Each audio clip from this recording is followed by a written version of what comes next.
Hello student, welcome to our channel study with Abhay में आपका बहुत बहुत स्वागत है।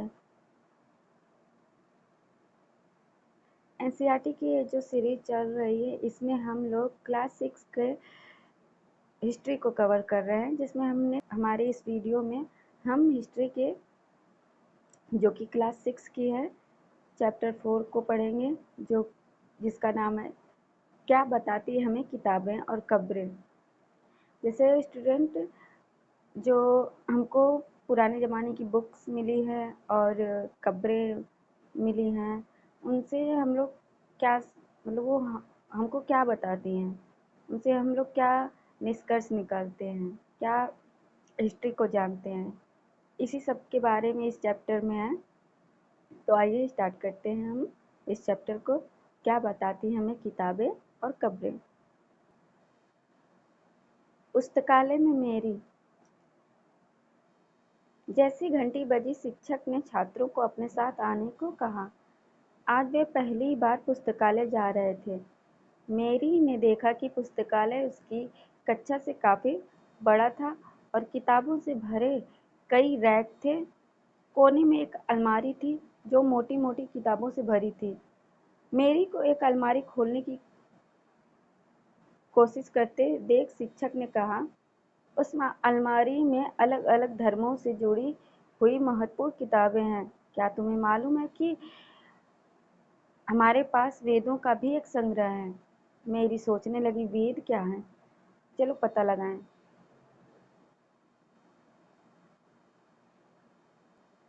दुनिया के प्राचीनतम साहित्यिक स्रोतों में एक। शायद तुमने वेदों के बारे में सुना होगा। वेद 4 हैं, ऋग्वेद, सामवेद, यजुर्वेद तथा अथर्ववेद। सबसे पुराना वेद ऋग्वेद है, जिसकी रचना लगभग 3500 साल पहले हुई। ऋग्वेद में 1000 से ज्यादा प्रार्थनाएं हैं, जिन्हें सूक्त कहा गया है। सूक्त का मतलब है अच्छी तरह से बोला गया। ये विभिन्न देवी देवताओं की स्तुति में रचे गए हैं। इनमें से 3 देवता बहुत महत्वपूर्ण हैं, अग्नि, इंद्र और सोम। अग्नि आग के देवता, इंद्र युद्ध के देवता और सोम एक पौधा है जिससे एक खास पेय बनाया जाता था। एक प्रार्थनाओं की रचना ऋषियों ने की। आचार्य विद्यार्थियों को इन्हें अक्षरों, शब्दों और वाक्यों में बांटकर सस्वर पाठ द्वारा कंठस्थ करवाते थे। अधिकांश सूक्तों के रचयिता सीखने और सिखाने वाले पुरुष थे। कुछ प्रार्थनाओं की रचना महिलाओं ने भी की थी। ऋग्वेद की भाषा प्राक संस्कृत या वैदिक संस्कृत कहलाती है। तुम स्कूल में जो संस्कृत पढ़ती हो उससे यह भाषा थोड़ी भिन्न है। संस्कृत और अन्य भाषाएं। संस्कृत भाषा भारोपीय का मतलब भारत यूरोपीय भाषा परिवार का हिस्सा है। भारत की कई भाषाएं हैं, असमिया, गुजराती, हिंदी, कश्मीरी, सिंधी। एशियाई भाषाएं जैसे फारसी तथा यूरोप की बहुत सी भाषाएं जैसे अंग्रेजी, फ्रांसीसी, जर्मन, यूनानी, इतालवी, स्पेनिश आदि इसी परिवार से जुड़ी हुई हैं। उन्हें एक भाषा परिवार इसलिए कहा जाता है क्योंकि आरंभ में उनमें कई शब्द एक जैसे थे। उदाहरण के लिए मातृ संस्कृत, माँ हिंदी और मदर अंग्रेजी। शब्द को देखो, क्या तुम्हें इनमें कोई समानता नजर आती है? उपमहाद्वीप में दूसरे भाषा परिवारों की भी भाषाएं बोली जाती थी। उदाहरण के लिए पूर्वोत्तर प्रदेशों में तिब्बत बर्मा परिवार की भाषाएं बोली जाती हैं। तमिल, तेलुगु, कन्नड़ और मलयालम द्रविड़ भाषा परिवार की भाषाएं हैं। जबकि झारखंड और मध्य भारत के कई हिस्सों में बोली जाने वाली भाषाएं ऑस्ट्रो एशियाटिक परिवार से जुड़ी हुई हैं। उन भाषाओं की सूची बनाओ जिनके बारे में तुमने सुन रखा है। उनके भाषा परिवारों को पहचानने की कोशिश करो। ये आप लोग का होमवर्क है। हम जिन किताबों को पढ़ते हैं वे लिखी और छापी गई हैं। ऋग्वेद का उच्चारण किया जाता था और श्रवण किया जाता था, न कि पढ़ा जाता था। रचना की कई सदियों बाद इसे पहली बार लिखा गया। इसे छापने का काम मुश्किल से 200 साल पहले हुआ है। मतलब जो ऋग्वेद में जो हम लोग जो बुक इस टाइम ऋग्वेद काल की देख रहे हैं वो लिखी नहीं गई थी, उस टाइम पे बस सुना जाता था और उच्चारण किया जाता था। ये जो छपाई मतलब ऋग्वेद की जो वेद की पुस्तकें जो छपाई है 200 साल पहले हुआ है। इतिहासकार ऋग्वेद का अध्ययन कैसे करते हैं? इतिहासकार पुरातत्ववेदाओं की तरह अतीत के बारे में जानकारी इकट्ठी करते हैं, लेकिन भौतिक अवशेषों के अलावा लिखित स्रोतों का भी उपयोग करते हैं। चलो देखते हैं कि ऋग्वेद का अध्ययन कैसे करते हैं। ऋग्वेद के कुछ सूक्त वार्तालाप के रूप में हैं। विश्वामित्र नामक ऋषि और देवियों के रूप में पूजित दो नदियां ब्यास और सतलुज के बीच संवाद एक ऐसे सूक्त का अंश है। इन दोनों नदियों को मानचित्र पृष्ठ 2 पर खोजें।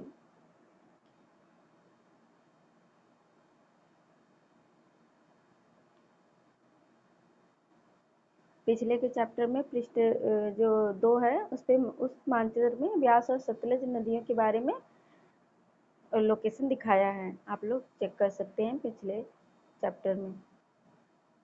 ऋग्वेद की पांडुलिपि का एक पन्ना, ये देखिए, ये भुज भुज वृक्ष की छाल पर लिखी यह पांडुलिपि कश्मीर में पाई गई थी। लगभग 150 वर्ष पहले ऋग्वेद को सबसे पहली बार छापने के लिए इसका उपयोग किया गया था। इसी पांडुलिपि को देखकर अंग्रेजी में अनुवाद तैयार हुआ। यह पांडुलिपि पूरे महाराष्ट्र के एक पुस्तकालय में सुरक्षित है। विश्वामित्र और नदियां। विश्वामित्र, हे नदियां, अपने बछड़ों को चाटती हुई दो दमकती गायों की तरह दो फुर्तीले घोड़ों की चाल से पहाड़ों से नीचे आओ। इंद्र द्वारा दी हुई शक्ति स्फूर्त तुम रथों की गति से सागर की ओर बह रही हो। तुम जल से परिपूर्ण हो और एक दूसरे से मिल जाना चाहती हो। नदियां, जल से परिपूर्ण हम देवताओं के बनाए रास्ते पर चलती हैं। एक बार निकलने पर हमें रोका नहीं जा सकता। हे ऋषि, तुम हमसे प्रार्थना क्यों कर रहे हो? विश्वामित्र, हे बहनों, मुझ गायक की प्रार्थना सुनो। मैं रथों और गाड़ियों सहित बहुत दूर से आया हूँ। कृपा करके अपने जल को हमारे रथों और गाड़ियों की धुरियों के ऊपर न उठाओ, ताकि हम आसानी से उस पार जा सकें। नदियाँ, हम तुम्हारी प्रार्थना सुनेंगे, जिससे तुम सब सुरक्षित उस पार जा सको। इतिहासकार यह बताते हैं कि प्रार्थना उस क्षेत्र में रची गई होगी जहाँ ये नदियाँ बहती हैं। वे यह भी सुझाते हैं कि समाज में ऋषि रहते थे, वहाँ घोड़ों और गायों को बहुत महत्व दिया जाता था, इसलिए नदियों की तुलना घोड़ों और गायों से की गई है। क्या तुम्हें लगता है कि रथ महत्वपूर्ण थे? अपने जवाब के लिए कारण बताओ। प्रार्थना की पंक्तियों को दोबारा पढ़कर यह बताओ कि उनमें परिवहन के लिए किन-किन साधनों का उल्लेख है। ऋग्वेद की प्रार्थनाओं में अन्य दूसरी नदियाँ, खासकर सरस्वती, सिंधु और सहायक नदियों का भी जिक्र है। गंगा और यमुना का उल्लेख सिर्फ एक बार हुआ है। मवेशी, घोड़े और रथ। ऋग्वेद में मवेशियों, बच्चों, खासकर पुत्रों और घोड़ों की प्राप्ति के लिए अनेक प्रार्थनाएं हैं। घोड़ों को लड़ाई में रथ खींचने के काम में लाया जाता था। इन लड़ाइयों में मवेशी जीत कर लाए जाते थे। लड़ाइयाँ वैसे जमीन के लिए भी लड़ी जाती थी, जहाँ अच्छे चारागाह हों या जहाँ पर जो जैसी जल्दी तैयार हो जाने वाली फसलों को उपजाया जा सकता हो। कुछ लड़ाइयाँ पानी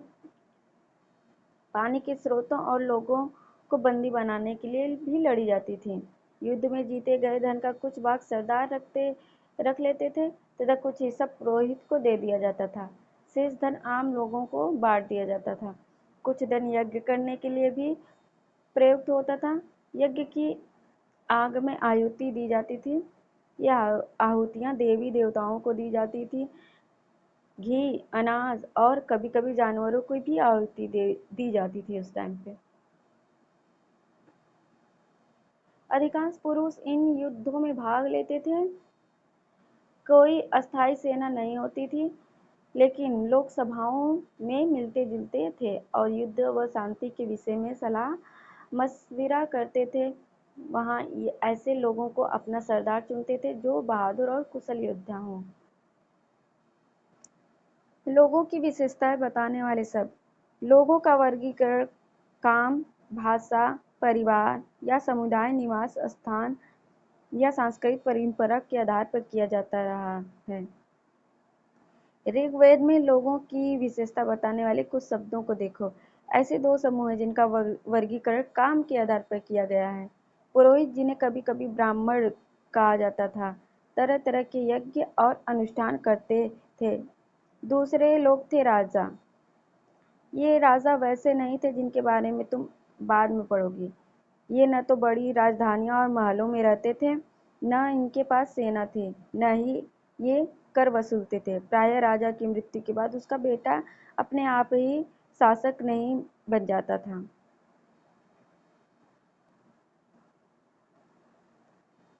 पिछले अनुभाग को एक बार फिर पढ़ो और यह पता लगाने की कोशिश करो कि राजा क्या करते थे।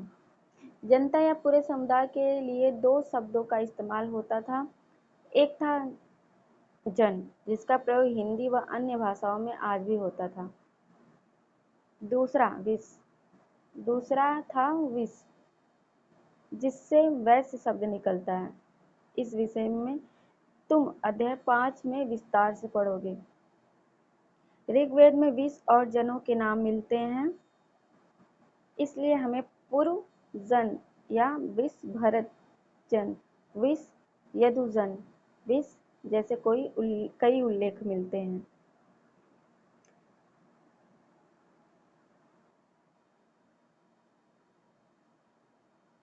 तुम्हें इनमें से कोई नाम जाना पहचाना लगता है?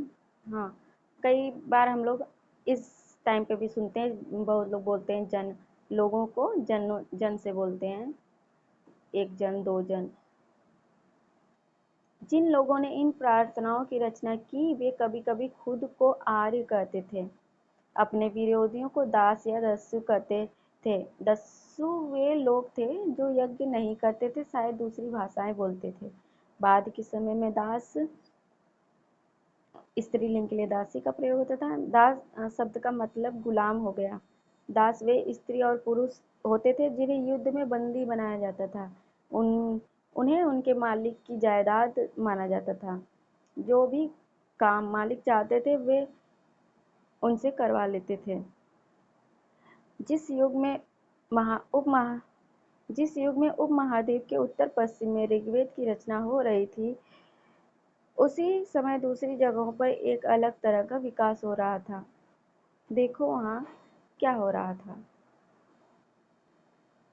खामोश प्रहरी कहानियां महापाषाणों की। अगले पृष्ठ के चित्रों को देखो।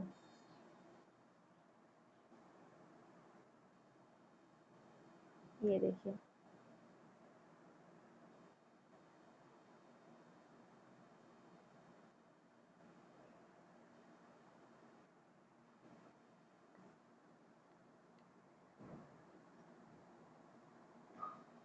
ये शिलाखंड महापाषाण, महा का मतलब होता है बड़ा, पाषाण का मतलब होता है पत्थर, नाम से जाना जाते थे। ये पत्थर दफन करने की जगह पर लोगों द्वारा बड़े करीने से लगाए गए थे। महापाषाण कब्रें बनाने की प्रथा लगभग 3000 साल पहले शुरू हुई। यह प्रथा दक्कन, दक्षिण भारत, उत्तरी पूर्वी भारत और कश्मीर में प्रचलित थी।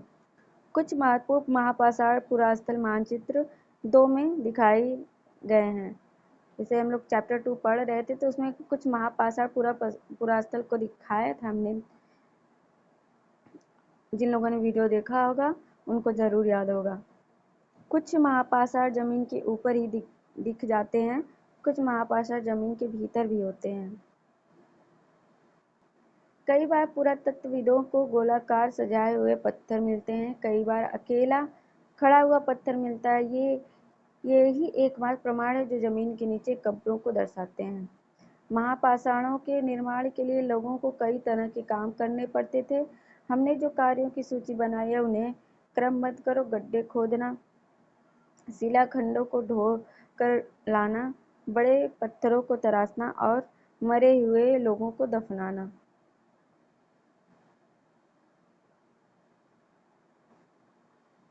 इन सब कब्रों में कुछ समानताएं हैं। समानताएं: मृतकों को खास किस्म के मिट्टी के बर्तनों के साथ दफनाया जाता था, जिन्हें काले लाल मिट्टी के बर्तन ब्लैक एंड रेड वेयर के नाम से जाना जाता है। इनके साथ मिले हैं लोहे के औजार और हथियार, घोड़ों घोड़ों के कंकाल और सामान, पत्थर और सोने के गहने।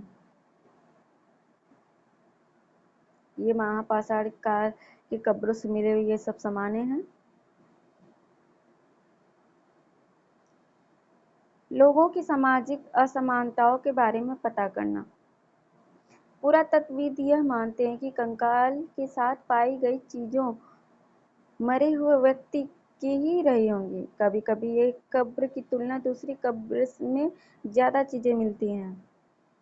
मानचित्र 2 पर पृष्ठ 12 ब्रह्मगिरी को खोजो। यहाँ एक व्यक्ति की कब्र में 33 सोने के मनके और शंख पाए गए हैं। दूसरे कंकालों के पास सिर्फ कुछ मिट्टी के बर्तन ही पाए गए हैं। यह दफनाए गए लोगों की सामाजिक स्थिति में भिन्नता को दर्शाते हैं। कुछ लोग अमीर थे तो कुछ लोग गरीब, कुछ लोग सरदार थे तो दूसरे अनुयायी थे। क्या कुछ कब्रगाहें खास परिवार के लिए थीं? कभी कभी महापाषाणों में एक से अधिक कंकाल मिले हैं। वे यह दर्शाते हैं कि शायद एक ही परिवार के लोगों को एक ही स्थान पर अलग अलग समय पर दफनाया जाता था। बाद में मरने वाले लोगों को पोर्ट होल के रास्ते कब्रों में लाकर दफनाया जाता था।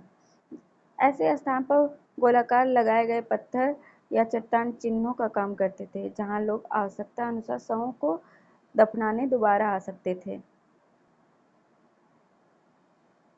इनाम गांव के एक विशिष्ट व्यक्ति की कब्र। मानचित्र 2 पे पृष्ठ 12 इनाम गांव को खोजो। अगर आप मैप जो 2 दिया है पृष्ठ 12 पे, उसमें इनाम गांव को देखेंगे। यह भीमा की सहायक नदी घोड़े के किनारे एक जगह है।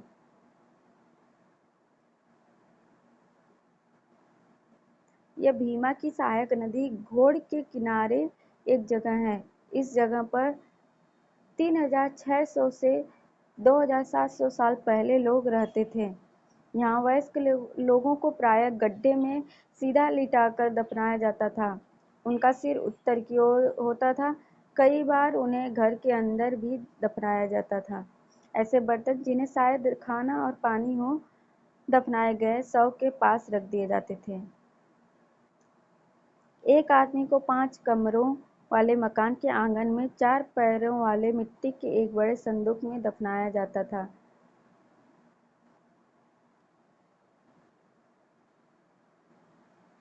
बस्ती के बीच में बसा यह घर गांव के सबसे बड़े घरों में एक था। इन घरों में एक अनाज का गोदाम था।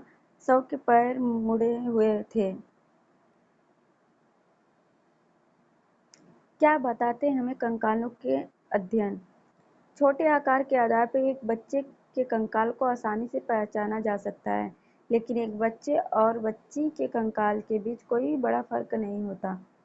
क्या हम यह पता लगा सकते हैं कि कंकाल किसी पुरुष का था या स्त्री का? कभी-कभी लोग कंकाल के साथ मिले सामानों के आधार पर इसका अंदाजा लगाते हैं। उदाहरण के लिए, यदि कंकाल के साथ गहने मिलते हैं तो कई बार उसे महिला का कंकाल मान लिया जाता है, लेकिन ऐसी समझ के साथ समस्याएं हैं। अक्सर पुरुष भी आभूषण पहनते थे। कंकाल का लिंग पहचानने का बेहतर तरीका उसकी हड्डियों की जांच है।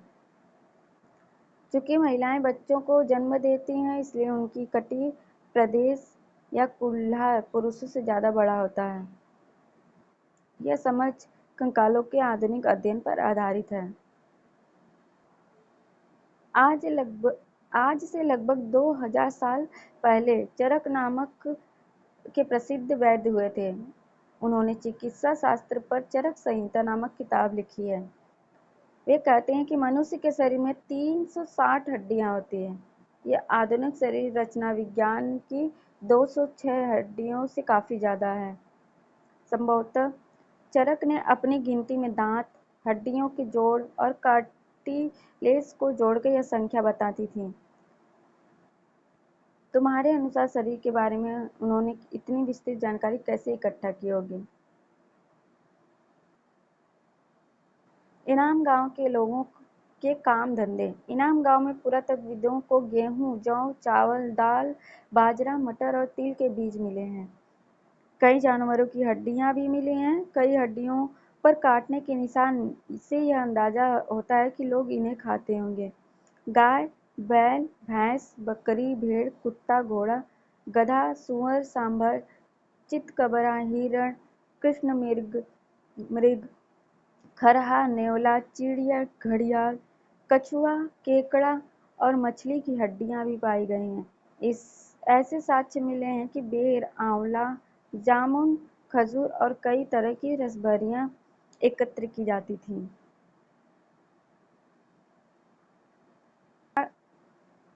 इस प्रमाण के आधार पर इनाम गांव के लोगों के काम धंधों की एक आप सूची बनाइए। यह आप लोग का होमवर्क है और हमारा ये चैप्टर यहीं पे समाप्त होता है। मिलते हैं अगले चैप्टर में, अगली वीडियो में। तब तक के लिए टाटा बाय बाय। अगर आप लोगों को कोई क्वेश्चन पूछना हो कमेंट बॉक्स में पूछ सकते हैं। मिलते हैं नेक्स्ट वीडियो में।